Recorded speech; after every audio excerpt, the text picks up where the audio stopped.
এক্ষুনি শুনবেন স্থানীয় সংবাদ। আসসালামু আলাইকুম। বাংলাদেশ বেতার, রাজশাহী। স্থানীয় সংবাদ পড়ছি শাহানা পারভিন। ছাত্র জনতার অভ্যুত্থান দিবস পালন উপলক্ষে ৫ই আগস্ট সরকারি ছুটি ঘোষণার সিদ্ধান্ত নেওয়া হয়েছে। আগামীতে প্রতি বছর দিবসটি সরকারিভাবে পালিত হবে। গতকাল ঢাকায় রাষ্ট্রীয় অতিথি ভবন যমুনায় উপদেষ্টা পরিষদের এক বৈঠকে এই সিদ্ধান্ত নেওয়া হয়। এতে সভাপতিত্ব করেন প্রধান উপদেষ্টা অধ্যাপক ড মোহাম্মদ ইউনূস। এছাড়াও জুলাই গণ অভ্যুত্থানকে স্মরণ করতে আগামী ১ জুলাই থেকে বিশেষ কর্মসূচি পালনের উদ্যোগ নেওয়া হয়েছে। বৈঠক শেষে ফরেন সার্ভিস একাডেমিতে আয়োজিত এক সংবাদ সম্মেলনে সংস্কৃতি বিষয়ক উপদেষ্টা মোস্তফা সরোয়ার ফারুকী এ তথ্য জানান। তিনি বলেন, ৫ই আগস্ট ছাত্র জনতার অভ্যুত্থান দিবস পালন করার প্রাথমিক সিদ্ধান্ত নেওয়া হয়েছে। আগামী রোববারের ক্যাবিনেট বৈঠকে এটি পাস এবং সোমবার গেজেট আকারে প্রকাশ করা হবে। তিনি আরও বলেন, জুলাইয়ের ১ তারিখ থেকে কর্মসূচি শুরু হবে, কিন্তু মূল ইভেন্ট শুরু হবে জুলাইয়ের ১৪ তারিখ থেকে। এটি চলবে ৫ই আগস্ট পর্যন্ত।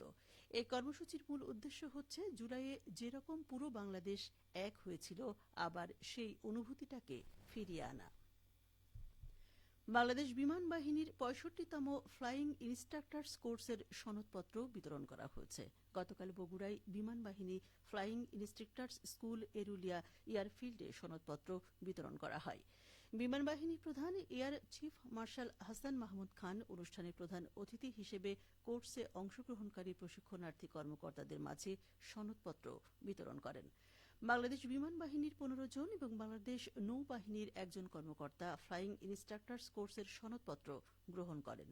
৬৫তম ফ্লাইং ইনস্ট্রাক্টরস কোর্সের স্কোয়াড্রন লিডার AKM শওকতুল্লাহ সামিও জিডিপির সার্বিকভাবে চৌকস প্রশিক্ষণার্থী কর্মকর্তা হিসেবে বিবেচিত হয়ে মফিজ ট্রফি অর্জন করেন। নাটোরের চকবৈদ্যনাথ চামড়া আড়তে উত্তর ও দক্ষিণবঙ্গের ব্যবসায়ীরা চামড়া কেনাবেচা শুরু করেছেন। এবারের ঈদ মৌসুমে ১০০ আড়তে অন্তত ৮০ কোটি টাকা চামড়া কেনাবেচা হবে বলে আশা করা হচ্ছে। দেশের দ্বিতীয় বৃহত্তম চামড়া আড়তে উত্তর ও দক্ষিণবঙ্গে ৩০ থেকে ৩৫টি জেলার ব্যবসায়ীগণ চামড়া কেনাবেচায় অংশগ্রহণ করছেন।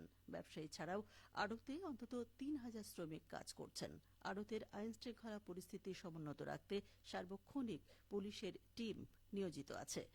চামড়া ব্যবসায়ী গ্রুপের সাধারণ সম্পাদক হালিম সিদ্দিকী জানান, এবার চোরাচালানের মাধ্যমে দেশের বাইরে চামড়া পাচারের কোনো সম্ভাবনা নেই।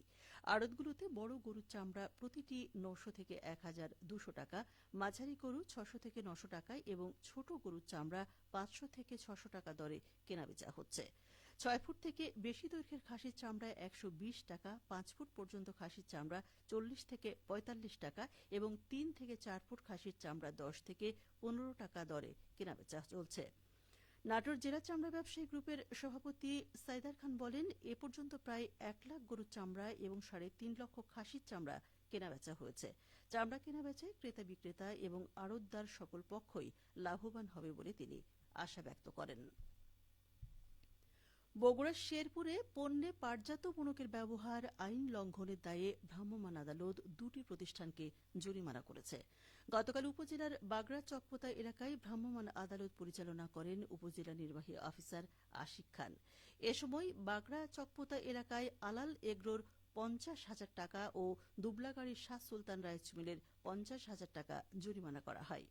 উপজেলা নির্বাহী অফিসার জানান, পাট শিল্প রক্ষা ও পরিবেশ বান্ধব মোড়কের ব্যবহার নিশ্চিত করতে এ ধরনের অভিযান চলমান থাকবে।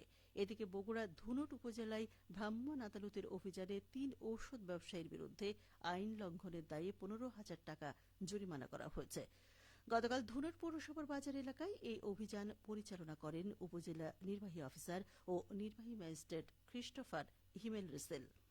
অভিযানে মেয়াদোত্তীর্ণ ওষুধ বিক্রি, ড্রাগ লাইসেন্স না থাকা এবং অ্যান্টিবায়োটিক ওষুধ বিক্রির ক্ষেত্রে রেজিস্টার না রাখার অভিযোগে ৩টি ফার্মেসিকে জরিমানা করা হয়।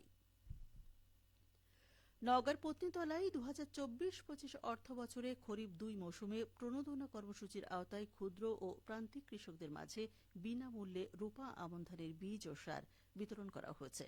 গতকাল উপজেলা চত্বরে বিতরণের উদ্বোধন করেন উপজেলা নির্বাহী অফিসার মোহাম্মদ আলিমুজ্জামান মিলন।